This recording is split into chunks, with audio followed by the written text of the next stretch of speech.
प्रेक्षकांनो नमस्कार, मी शिल्पा. इनबीसीच्या नागपूर टॅलेंट मध्ये आपल्या सर्वांचं स्वागत. मित्रांनो, छंद हा प्रत्येकालाच असतो. कोणाला पेंटिंग करण्याचा छंद असतो तर कोणाला वाचन करण्याचा छंद असतो. पण हा छंद तुम्ही किती पॅशनने जोपासता हे महत्त्वाचं असतं. आज अशाच आगळा वेगळा पॅशनने छंद जोपासणाऱ्या व्यक्तीशी आपण आपल्या नागपूर टॅलेंट मध्ये भेटणार आहोत. चला तर मग भेटूया आपण आज किशोर दिवेकर यांच्याशी.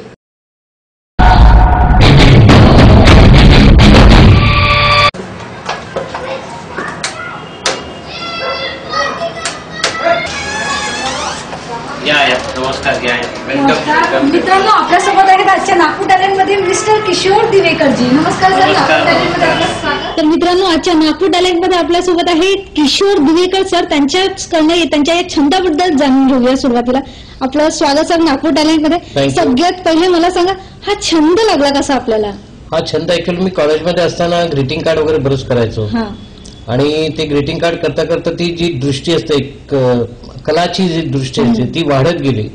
आणि मग मी माझ्या व्यवसायाच्या निमित्ताने जसं लोखंडाचा व्यवसाय वगैरे करत असताना मला एक माझी सर्वात पहिलं जे माझं आयटम मिळालं एका भंगाराच्या दुकानातून, ती एक वॉकिंग स्टिक होती ज्याला चांदीचा पत्रा लागलेला होता. ती मिळाल्यापासून मग खरं माझ्या छंदाच्या पुढील ह्याच्याकरता माझी ती सुरुवात झालेली आहे. म्हणजे त्या छडीपासून सुरू झालेला प्रवास या म्युझियम पर्यंत येऊन ठेपलेला आहे. पण आता सुद्धा मला असं वाटतं की अजूनही माझं म्युझियम अपूर्ण आहे. जरी लोकांना वाटत असेल ते परिपूर्ण आहे, तरी पण माझ्या दृष्टीने अजूनही अपूर्ण आहे. आणि हे म्युझियम अजून जास्तीत जास्त कसं चांगलं करता येईल ह्याच्याकडे पाहण्याकरता आणि त्याप्रमाणे वस्तू कलेक्ट करण्याकरता माझा छंदाचा हा प्रवास अजूनही सुरूच राहणार आहे. मला सांगा सर, किती वर्ष झाली असतील या म्युझियमला आणि हा संग्रह गोळा केला किती वर्ष झाली त्याला? मला साधारणपणे जवळजवळ 22 ते 25 वर्षापासून मी हा छंद म्हणजे ह्या ज्या वस्तू मिळतात त्या गोळा करतो आहे. आणि गोळा करता करता आता ते इतकं मोठं साम्राज्य झालेलं आहे की ते त्याचं प्रॉपर डिस्प्ले करण्याकरता जागेची आवश्यकता होती. आणि माझ्या नशिबाने म्हणा किंवा ईश्वराच्या कृपेने म्हणा मला हा फ्लॅट मिळाला आणि या फ्लॅटमध्ये मी माझा संग्रह सगळा ठेवलेला आहे. खरंच छंदासाठी वयाची गरज नसतेच आणि हे सगळं तुम्हाला पाहायला मिळेल आमच्या नागपूर टॅलेंटमध्ये. सर मला सांगा, आपण बघतो नेहमी की जुन्या वस्तू आपण घराच्या बाहेर टाकत असतो आणि आपण जुन्या वस्तू घरात आणल्यात. घरच्यांकडनं वाईफकडनं कधी ऑब्जेक्शन आलेत काय? मला घरच्यांकडनं काही ऑब्जेक्शन आलं नाही. उलट माझ्या मिसेसकडनं, माझ्या मुलांकडनं मला भरघोसपणे माझा प्रतिसाद मिळालेला आहे, त्यांचा सपोर्ट मिळालेला आहे. आणि जुन्या वस्तू आणल्यानंतर त्यांची एक प्रकारे त्या कशा आहेत त्याचा त्यांनी सुद्धा अभ्यास केलेला आहे. त्यांचा अभ्यास करून माझा जो छंद आहे तो अजून द्विगुणित झालेला आहे. आणि माझ्या मिसेसचं न बोलणं ह्याविषयी हाच खरा म्हणजे माझा सर्वात मोठा सपोर्ट आहे. आणि मी खरंच मध्ये तिला धन्यवाद देतो की ती मला प्रत्येक गोष्टी करता आणि पैशाच्या माध्यमातून समजा बोलत असती तर माझा हा छंद आता जो ज्या ह्याच्या स्वरूपात आहे ते स्वरूप एखाद्या दाखवता आलं नसतं मला प्रेक्षकांना. प्रत्येक व्यक्तीला प्रत्येक प्रकारच्या गोष्टीचं ज्ञान व्हावं अशा प्रकारचे आहेत. त्यामध्ये आपण साधारणपणे बघितलं तर अनेक प्रकारचे कॅमेरे आहेत, नोटा आहेत, नाणी आहेत, जुने ग्रामोफोन आहेत आणि जुन्या पितळेच्या वस्तू आहेत, घड्याळी आहेत, उल्प आहेत, अडकित्ते आहेत, तलवारी आहेत आणि चिरखत सुद्धा आहेत. त्याच्या व्यतिरिक्त आज जी आपण ज्या बैठकीमध्ये बसलो ती एक पेशवाई बैठक आहे. आणि ह्याच्यातले सगळ्या गोष्टी विशेष करून लाकूड सामान जे आहे ते साधारणपणे 250 ते 300 वर्षापूर्वीचं जुन्या वाड्यातून आणलेलं सामान आहे. आणि ते इथे आपण त्याचा डिस्प्ले प्रॉपर वेने केलेला आहे. आज माझ्या मनामध्ये मी नेहमी केळकर म्युझियम पुण्याला जात असे. त्या म्युझियम मध्ये एक मस्तानी महाल म्हणून एक त्यांनी उभा केला होता. तो मस्तानी महालचं जे एक डोक्यामध्ये माझं स्वरूप होतं ते सध्या जागेच्या अभावी मला त्या प्रकारच्या किंवा त्या मोठ्या स्वरूपामध्ये करता आलं नाही. तरी पण एक छोटेखानी बैठक जी आहे ती बैठक मी आता आपण जिथे बसलो ती आहे आणि त्याला मी पेशवाई बैठक म्हणून तिचं नामांतर केलेलं आहे किंवा नामकरण. मला सांगा की हे सगळं जमवलेलं आहेत. आज आपण इकडे विद्यार्थी बिलकुल बरेचसे शाळेतले मुलं येतात. नुकतेच एलईडी कॉलेजच्या विद्यार्थ्यांनी हिस्ट्रीशी संबंधित असलेले घेऊन गेले. मुले शाळेचे 3री 4थी वर्गातले मुलं येऊन गेले. त्याच्या व्यतिरिक्त हे बाल शिबिर जी असतात उन्हाळ्यामध्ये तिथलेही विद्यार्थी येतात. आणि त्यांना खरंच म्हणजे एक नवीन एक दालन हे आहे. आणि इथे कसं विद्यार्थ्यांना आपण इतर म्युझियम मध्ये जातो आपल्याला कुठे हात लावता येत नाही. तर ह्या माझ्या स्वतंत्र आणि वैयक्तिक म्युझियम मध्ये जे कोणी इथे येतील त्यांनी इथे टच अँड फील म्हणजे तुम्ही स्पर्श करा आणि त्याचं फिलिंग करा. तर ह्या माध्यमातून माझ्याकडे जे काही तलवारी आहे किंवा चिलखत आहे ती मी मुलांना घालून दाखवतो. इथे या बैठकीमध्ये मुलं येतात आणि भरपूर धूम करतात आणि एकदम एन्जॉय, म्हणजे 100% एन्जॉयमेंट करतात ते. तेव्हा त्यांना त्यांच्या चेहऱ्यावरती जे एक समाधान असतं की आज आपण काहीतरी पाहिलेलं आहे आणि अशा वस्तूंना हात लावलेला आहे की जे आजपर्यंत कधी त्यांना अशा वस्तूंना स्पर्श केला नसतो. तर त्या माध्यमातून त्या मुलांचं खरंच एकदम मजा येते त्यांना. इथे जी मुलं येतात ना, ह्या मुलांना ह्या प्रकारचं माहिती देणं आणि प्रत्येक गोष्टीची संपूर्ण डिटेलमध्ये माहिती देणं हे मी काम करत असतो. एकदा इथे मुलं आल्यानंतर एक 10 मिनिटं ती पूर्ण ऑब्झर्वेशन करतात. ऑब्झर्व झाल्यानंतर प्रत्येक शोकेसच्या समोर जाऊन मी त्यांना पूर्ण ग्रुपला मी त्यांना पूर्णपणे त्याचं इथंभूत माहिती देतो. त्या माध्यमातून मुलं जे मला विचारतात, क्वेरीज खूप करतात मुलं, कारण त्यांनी अशा प्रकारचं संग्रहालय पहिल्यांदाच पाहिलेलं असतं.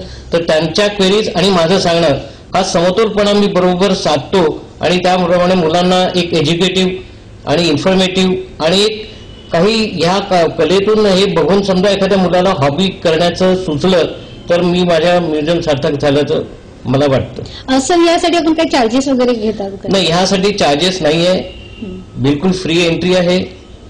आणि जे कोणी इथे येऊन बघतं त्यांचं जे कौतुक आहे ते कौतुक जे करतात तीच माझी एंट्री फी आहे. त्यामुळे एंट्री फी पैशाच्या रूपाने मी कधीच घेत नाही आणि याच्यापुढे घेणारही नाही. माझं मुलांनी या कौतुक करणं ह्याच्यामध्येच मला इतकं समाधान मिळतं की खरंच ते शब्दाने सांगता येत नाही. यामध्ये काहीतरी आठवणी नक्कीच असतील प्रत्येक वस्तूबाबत. आठवणी आहेत म्हणजे काय, एकतर ह्या वस्तू अतिशय महागड्या आहेत आणि ह्याच्यामध्ये विकत घेण्यामध्ये आठवण एकच असते की आपण आपल्या संसाराला काही पैसे पुरवू शकत नाही किंवा वस्तू आणू शकत नाही. तर त्या पैसे संसाराकडे न देता आपण ह्या वस्तू घेतो. तर ह्या एक फार मोठी, प्रत्येक गोष्टीकडे जेव्हा मी पाहतो तेव्हा मला असं वाटतं की आपण कुठले पैसे कमी करून कशामध्ये पैसे घातल्याने ह्या वस्तू मिळाल्या. आणि गमतीदार काही किस्से असतील याच्याबद्दल? गमतीदार किस्से म्हणजे असं आहे की जेव्हा मी ही जी, जसं आधी तुम्हाला सांगितलं की मला जी छडी मिळाली तेव्हा मी लोखंडाचा व्यवसाय करीत असे. तर तेव्हा त्या एका व्यवसायाकडे ही म्हणजे जुन्या घरातलं काही सामान आलं होतं, त्याच्यामध्ये ही छडी होती. तेव्हा त्यांनी बघितलं, त्याला कळलं की ही चांदीची पत्र लावलेली छडी आहे म्हणून मी ते म्हणाल की अरे बापरे, इसको तो चांदी लगा हुआ है. म्हटलं ठीक आहे, तो मला ती आवडली होती. म्हटलं किती असेल ह्याच्यामध्ये, तो म्हणे 11 ग्राम काहीतरी असेल. त्यावेळेस चांदीचा दर हा 6,000 रुपये किलो होता. तर मी म्हटलं बाबा किती होईल, 11 ग्राम. तर हा म्हटलं 11 ग्राम होगा. तो म्हणाला चलो ये 70 रुपयाला छडी मेरे को दे दो. तर हा एक किस्सा आहे आणि त्याच्या पुढचा हा जो सगळा संसार आहे माझा, हा बिलकुल त्या छडीच्या बरोबर आहे आणि छडी इतकाच चांगला आहे. खरंच या आठवणीच आयुष्यभर साथ देतात, मनाच्या खोल टप्प्यात दडवता येतात. हिशोब नसतो, आठवणी किती जमतात, कितीही उघडल्या तरी त्या हव्याच असतात. सर, या छंदाव्यतिरिक्त आणखी काय आवडतं आपल्याला? छंदाव्यतिरिक्त काय आवडतं म्हणजे माझं प्रोफेशन जे आहे ऍडव्हर्टायझिंग, जे आउटडोअर डिस्प्ले आहे, जाहिरात फलक आहे, ते माझं प्रोफेशन आहे. त्या प्रोफेशन मधून जो काही पैसा मिळतो तो थोडा बहुत संसाराला लावून थोडा बहुत इकडेही मला राहायचा असतो. आणि त्याच्या व्यतिरिक्त मी नाटकामध्ये वगैरे सुद्धा अनेक वेळा कामं केलेली आहेत. म्हणजे नाट्यकला, ग्रीटिंग कार्ड करण्याची कला, त्याच्यानंतर मग शिफ्ट झालं ती नाट्यकलेमध्ये. मी बालनाट्यात आणि मोठ्या नाटकामध्ये सुद्धा कामं केलेली आहेत. आणि तिथे मग ब्रेक न मिळाल्यामुळे माझी ती कला ह्या संग्रहाच्या रूपाने बाहेर पडलेली आहे. सांगा, या म्युझियमला किती वर्ष झाली? या म्युझियमला आता 4 वर्ष पूर्ण होतील जानेवारीमध्ये, ह्या महिन्यामध्ये. आणि या 4 वर्षामध्ये मला समाधान आहे की मी अनेक नागपूरच्या लोकांना, मुलांना भरपूर काही मी या माध्यमातून देऊ शकतो as far as knowledge and education is concern. चला तर प्रेक्षकांना या म्युझियम बद्दल थोडी माहिती घेऊया आणि तुम्हाला बघायचं आहे ना हे. चला तर मग.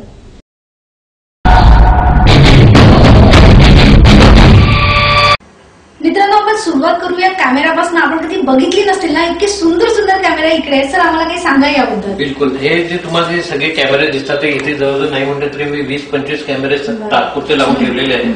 आणि हे कॅमेरे साधारणपणे बेलो टाईपचे खूप जुने कॅमेरे आहेत आणि जवळजवळ 80 ते 90 वर्षापूर्वीचे आहेत. आता सगळं डिजिटल कॅमेरे आल्यामुळे ह्या कॅमेरे आता बिलकुल आपल्या नियमबाह्य झालेले आहेत आणि ह्याचा कोणी आता जास्त उपयोग करू शकत नाही. हे इकडे सर, ही ऍक्च्युली नाणी आहेत आणि वरती जे दाखवलं ते आपल्याला पेपर करन्सी नोट्स आहेत. हे ती 10 रुपयाची नोट आहे, 1920 सालची आहे. हे इंडिपेंडन्स होण्यात मिळण्याच्या आधीच्या नोटा आहेत. या 100 रुपयाच्या नोटा आहेत. ह्या भारत सरकारने 1976 साली बंद केल्या ब्लॅक मनी काढण्याकरता. त्याच्यामध्ये ती 1000 रुपयाची नोट आहे. 1000 रुपयाच्या नोटेपेक्षाही 5000ची नोट होती आणि 10,000 रुपयाची सुद्धा नोट होती. असं हे सगळं जमवलं कसं हे मला हे तुम्हाला सांगा. काय ह्याचा एक वेगळा विशिष्ट ट्रॅक आहे. अच्छा. आणि माणूस जो हॉबीवाला आहे ज्या वेळेस तो ट्रॅक वरती जाईल त्याच वेळेस त्याला त्याचं महत्वही कळेल आणि त्या वस्तू कुठून मिळतात आपल्याला. नॉर्मली साधारण माणसाला या गोष्टी कुठून येतात हा मिळणं ह्याचा म्हणजे पूर्ण प्रोसेस करणं ते कुठून मिळतात हे करणं मात्र त्याला जिकरीचं जातं. हे आपण पाहतो. आता ही जी नाणी मी लावलेली आहे इथे हा. ही सगळी म्हणजे पहिलं जे नाणं आहे ते बेनबार म्हणून नाणं आहे. बरं. हे 2600 वर्षापूर्वीचं आहे. अरे बाप. म्हणजे 6th century BC. म्हणजे नाणी हा एक असा ऍटम आहे म्हणून किंवा असं एक नाणं आहे म्हणून की ज्या नाणी समजा ही मिळाली नसती तर आपल्याला आपला इतिहास कळला नसता. आज आम्हाला नाणी मिळाली म्हणून आपण त्या उद्देशाने किंवा त्या संयोगाने आपण आपल्याला इतिहास आपण जाणून घेतो. नाणी आणि ताम्रपट किंवा लेख जे शिलालेख वगैरे असतात या माध्यमातूनच आपल्याला आपला इतिहास कळला. आज नाणी हा इतकं महत्वाचं माध्यम आहे की त्या माध्यमाच्या मधून आपल्याला आपले जे काही पूर्वज होते राजे महाराजे त्यांचं राज्य त्यांचं किती वर्ष त्यांनी राज्य केलं हे सगळं पूर्ण डिटेल आपल्याला नाण्यांवरून येतात. तर इथे जी नाणी आहे त्याला आम्ही एन्शियंट नाणी म्हणतो जी इसवी पूर्व आहे. त्याच्यानंतर मग मोगल नाणी येतात, नंतर मराठा येतो, मग संस्थानिकाची येतात, मग पेशवे येतात, शिवाजी महाराजांची नाणी येतात. हे सगळी नाणी ह्याच्यातून मानतात. ही जी खालची जी आहे ही ह्याला म्हणतो प्रिमिटिव्ह मनी. प्रिमिटिव्ह मनी म्हणजे ही साधारणपणे शस्त्र आहेत आणि जवळजवळ 3,500 ते 4,000 वर्षापूर्वीचे जेव्हा ताम्रयुग होतो म्हणजे हे ताम्रयुगातले शस्त्र आहेत. याचं मेटल जे आहे ते कॉपर आहे. हे तेव्हा बार्टर डील मध्ये असायचं म्हणजे वस्तूला वस्तू तुम्ही हे द्या आणि तुम्हाला लागणारी वस्तू घ्या. तर असं हे बार्टर म्हणून याला प्रिमिट. तेव्हा पैसे हा नव्हता, पैसा नव्हता, तेव्हा वस्तू द्यायची आणि वस्तूला वस्तू घ्यायची.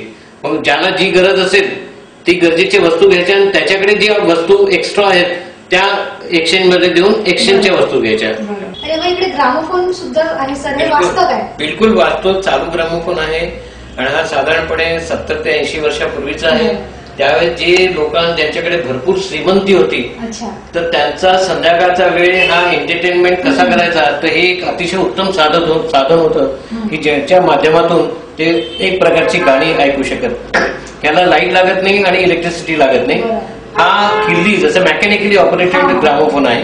तर आपण आता मी तुम्हाला वाजवून दाखवतो. अतिशय गोड गाणी ह्याच्यात तुम्हाला ऐकू येतील.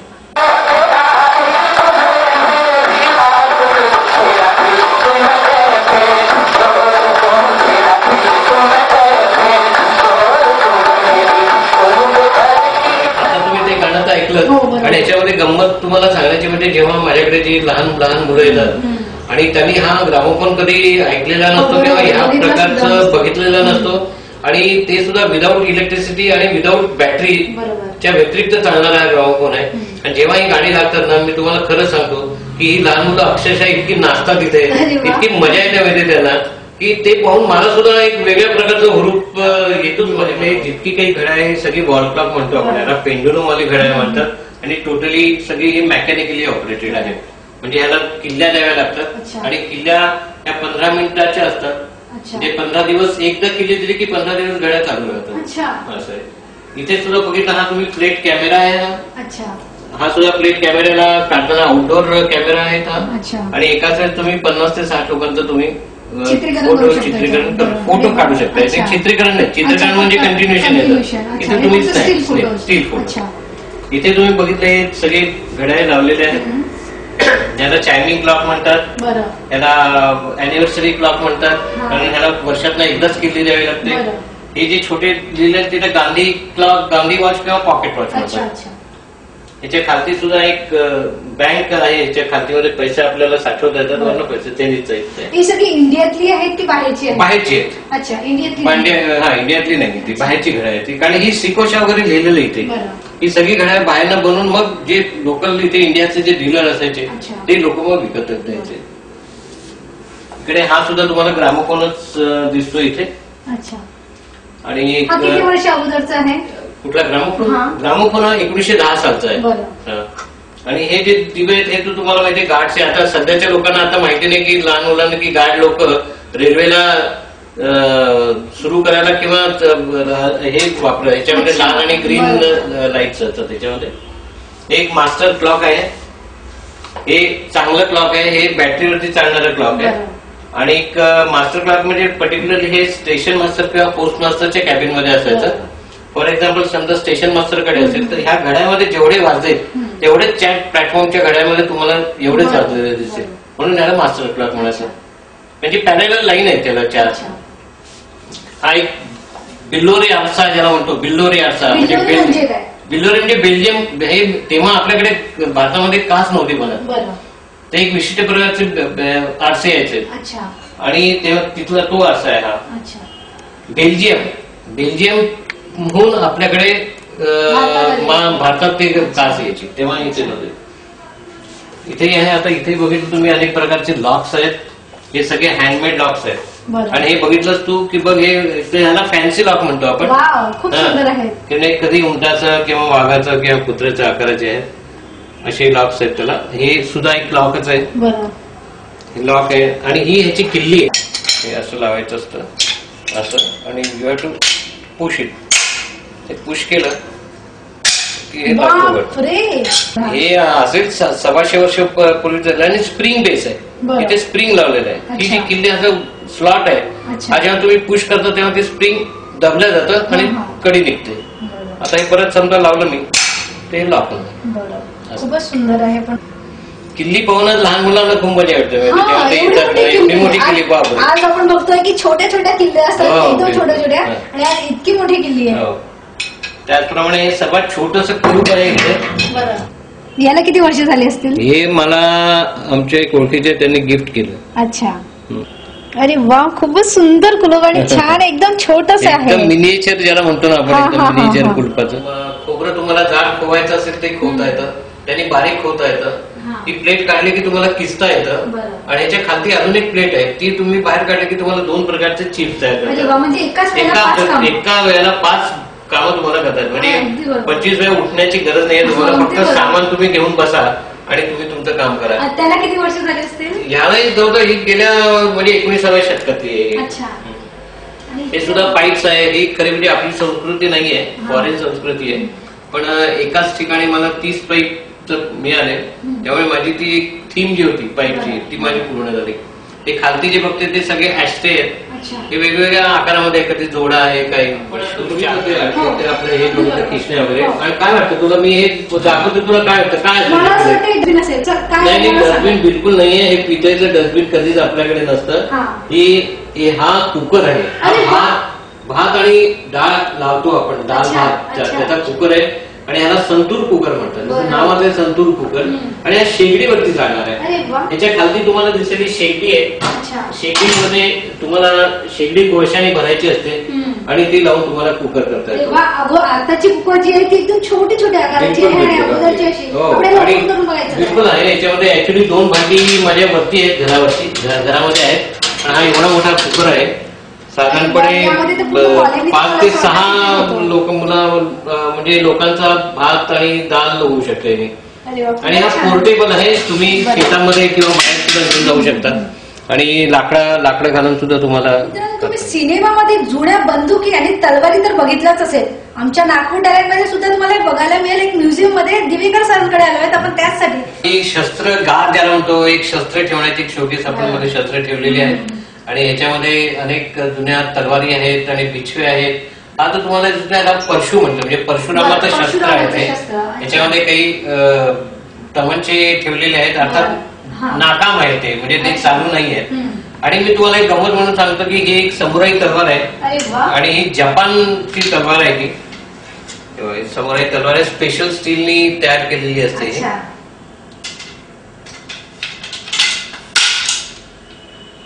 अजून मी तुम्हाला एक तलवार दाखवतो.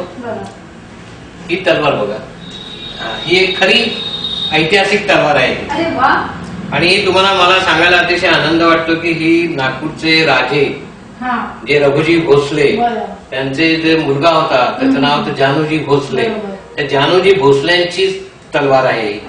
आणि या तलवारीचं वैशिष्ट्य असं की मी तुम्हाला दाखवतो. हे पूर्णपणे लिहिलेलं आहे आणि हे सोन्याने लिहिलेलं आहे. हे प्युअर सोनं आहे. ह्याच्यामध्ये पूर्णपणे स्पष्टपणे दिसतं की सरकार श्रीमंत जानूजी भोसले साहेब सरदार सुभा असं लिहिलेलं आहे. त्यामुळे ही अतिशय ऑथेंटिक अशी ही तलवार आहे आणि हे घोडस्वार म्हणजे घोड्यावरनं लढाई करण्याची तयारी आहे. बरोबर. तलवार आहे. त्यामुळे म्हणून ह्याची जी हाईट जी आहे ती जवळजवळ 4.5 फूट त्याची हाईट अशी ऐतिहासिक तलवार आहे. खूपच सुंदर. आणि शिल्पा बघ बरं जरा हातात धरून बघ जरा. बापरे, तुला असं वाटतं की ही मैदानामध्ये उतरली की काय असं खरंच आणि खूप जड आहे म्हणजे तबल्याच्या लोकांच्या मनगटांमध्ये हो. फार शक्ती असायची म्हणजे. अगदी अगदी बरोबर, शक्ती काय खूप सुंदर. त्यांची त्यावेळेची एकंदर पर्सनॅलिटी इतकी जबरदस्त बरोबर. असायची आज तशी की नाही. आज तशी नाहीये. बरोबर, फार जड आहे आणि खूप सुंदर वाटते ही हातात घ्यायला. ही तलवार हातात घेऊन लहान मुलं जेव्हा येतात तेव्हा मी अच्छा. जी आता तुम्हाला सांगितलं की टच अँड फीलचा जो कारभार होतो, बरोबर, हा. आज तुला ती तलवार पकडून जे एक समाधान वाटलं खूप छान तसंच वाटलं समाधान मला. लहान मुलांना वाटतं आणि ते इतके त्यांना इतकं आनंद वाटतो की आपण एक तलवार एका राजाची तलवार आपण हे मी तुम्हाला सांगतो आतापर्यंत याला चिलखत म्हणतात. म्हणजे अच्छा. हे जेव्हा आपण वॉरवरती जुन्या वॉरवरती जात असतं तेव्हा आपल्या अंगाच्या आतनं हे घालायचं म्हणजे की जेणेकरून अंगरक्षक आपल्या तलवारीचा वार वगैरे आपल्याला लागत नाही. आणि ऍज ए कलेक्टर अच्छा. तुम्हाला गव्हर्नमेंटच्या संग्रहालयामध्ये ही चिलखतं पाहायला मिळतील. बरोबर. पण एक प्रायव्हेट कलेक्टरकडे तुम्हाला अदर दॅन मी म्हणजे माझ्या व्यतिरिक्त असं चिलखत कुठल्याही कलेक्टरकडे नाहीये. बरोबर. मी तुला अजून एक गंमत सांगतो की एक लहान मुलीचं माझ्याकडे चिलखत अच्छा. आहे. एक आहे इथे बरोबर. ते हे बापरे, पहा. फार जड आहे. हे एक जॅकेट टाईप चिलखत जॅकेट टाईप चिलखत आहे आणि हे लहान मुलीचं चिलखत आहे. बरोबर. आता तेव्हा सुद्धा लहान मुलींना युद्धाचा सराव करण्याकरता त्यांच्या अंगाला लागू नये म्हणून त्यांना हे चिलखत आधी घालून देत असत आणि अतिशय उत्तम आणि चांगलं जड चिलखत आहे. यावरून माहित होतं की अगोदर लहान मुली सुद्धा युद्धात सहभागी व्हायच्या. अगदी मुलगी असो मुलगा असो अच्छा. शेवटी राजघराणं असायचं बरोबर, अगदी ते बरोबर. आणि त्यांना सुद्धा युद्ध केल्याचं शिक्षण दिलं जात असायचं. सुरुवातीपासून. हो, बिलकुल तसं हे चिलखत आहे. फार जड आहे हे. पहा उचलून हात लावून इकडे आपण समजा आलो तर तुम्हाला अनेक प्रकारचे अडकित्ते बघायला मिळतात. आता अडकित्त्याचं प्रस्थ जे आहे म्हणजे पांदान ज्याला म्हणतो आपण ते पांदानाचं प्रस्थ आता घुटकी आणि इतर गोष्टी आणि पॅक फूड आल्यामुळे ते निघालेले आहे. पण आधीच्याकडे हे प्रत्येक घरामध्ये तुम्हाला अडकित्ता पांदान दिसायचं. त्यावेळेस पानदान म्हणजे तेव्हा चहा नाही दिला तरी चालायचा पण पान सुपारी ही द्यायलाच पाहिजे. अगदी बरोबर. तर ते दोन्हीकडे यायचं म्हणजे अगत्याने सुद्धा पान सुपारी द्यायची आणि एखाद्याला आता लवकर जा म्हणून सांगायचं असेल तेव्हाही सुद्धा पान सुपारी द्यायचं. म्हणजे तो एक इंडिकेशन होतं की आता तुम्ही जा आता झालं आता पान सुपारीचं लास्ट एपिसोड असायचा त्या बैठकीचा. किती वर्ष झाले असतील याला? ही साधारणपणे 70 ते 80 वर्षाची जुनी ही आहे. तर ह्याच्यामध्ये अनेक प्रकार दिसतील तुम्हाला म्हणजे काही अडकित्ते जे पोपटाच्या आकाराचे आहेत, काही गरुडाच्या आकाराचे आहेत, काही मेल फिमेल. हा अडकित्ता बघा हा मेल फिमेल अडकित्ता आहे. सेक्शुअल पोझिशन मध्ये आहे हा अडकित्ता आणि साधारणपणे मिथुन राशीचा अडकित्ता हा समजला जातो. अतिशय चांगला अडकित्ता आहे तो. याच्यामध्ये घोड्याचा अडकित्ता आहे, मोर आहे, गरुड आहे. ह्या प्रकारचे अडकित्ते जमवण्यातच खरा मजा आहे. एकच एक अडकित्ता एकाच प्रकारचा अडकित्ता जमवण्यामध्ये त्याच्यापेक्षा वेगवेगळ्या प्रकारचे वेगवेगळ्या डिझाईनचे अडकित्ते जमवणं ह्याच्यामध्ये खरं म्हणजे जास्त कलात्मक दृष्टी जी कलेक्टरची असायला पाहिजे ती ह्याच्यातनं तुम्हाला दिसतंय. आपण खूप सुंदर राजमहालात आलो आहे. दिवेकर सरांना विचारलं याचं महत्व आणि हे केव्हा यांनी इकडे स्थापन केलेलं आहे याबद्दल काय सांगा सर? आता बघा ह्याबद्दल हे जो आहे पेशवाई बैठक मी म्हणतो. नॉर्मली बऱ्याच वेळा मी पुण्याला जेव्हा जात असे तेव्हा मी तिथे केळकर म्युझियम आहे आणि त्या म्युझियम मध्ये एक मस्तानी महान म्हणून त्यांनी एक तयार केलं होतं. जी बाजीराव पेशव्याची जी मस्तानी होती त्यांनी तिचा महानाची एक प्रतिकृती त्यांनी तिथे केलेली आहे. तर ती बघितल्यानंतर जेव्हा मी जमा करत होतो तेव्हा एक माझ्या डोक्यामध्ये एक होतं की जेव्हा केव्हा माझं म्युझियम होईल त्या म्युझियम मध्ये मी अशा प्रकारचा एक महान करू शकेन असं मला वाटत होतं. पण जागेच्या अभावी मला त्या टाईपचा आणि मोठा महाल नाही करता तर जागेमध्ये जेवढा बसेल तेवढाच मी केलेलं. त्याला मी पेशवाईचा बैठक म्हणण्यापेक्षा मी पेशवाई बैठक म्हणतो. नामकरण केलंय मी पेशवाई बैठक असं त्याचं नामकरण केलेलं. खूप छान आहे. Divekar sir thank you so much की आपण इतक्या छान ऐतिहासिक वस्तू आज नागपूर टॅलेंटच्या द्वारे आमच्या प्रेक्षकांना दाखवल्या याबद्दल आम्ही खूप जास्त आभारी आहोत. ती जसं तुम्ही म्हणाला तसं मी तुमचे खूप आभारी आहोत. विशेष करून तुमचे आणि तुमचे कॅमेरामॅन जे आहेत अगदी त्याचे पूर्णपणे पूर्ण म्हणजे संपूर्ण आभारी आहे मी त्याचा. आणि अशाच प्रकारचं पुढे सुद्धा तुम्ही तुमच्या आपल्या नागपूरच्या लोकांना हा खजाना दाखवावा अशी माझी इच्छा आहे. नक्कीच आमचा उद्देशच हा असतो की आमच्या नागपूरकरांना आमचं नागपूरचं टॅलेंट दाखवा आणि ते सुद्धा आमच्या इनविसेंच्याद्वारे. तर प्रेक्षकांनो, आपल्याला आमचा नागपूर टॅलेंटचा हा एपिसोड कसा वाटला याच्या प्रतिक्रिया नक्कीच द्या. आमचा ईमेल ऍड्रेस आहे आपल्या स्क्रीनवर. चला तर मी शिल्पा घेते रजा. भेटूया पुढल्या सत्रात नवीन व्यक्तींच्या टॅलेंटसह. तोपर्यंत पाहत राहा फक्त इनबीसी न्यूज. सत्याची कास, असत्याचा पर्दाफाश. नमस्कार.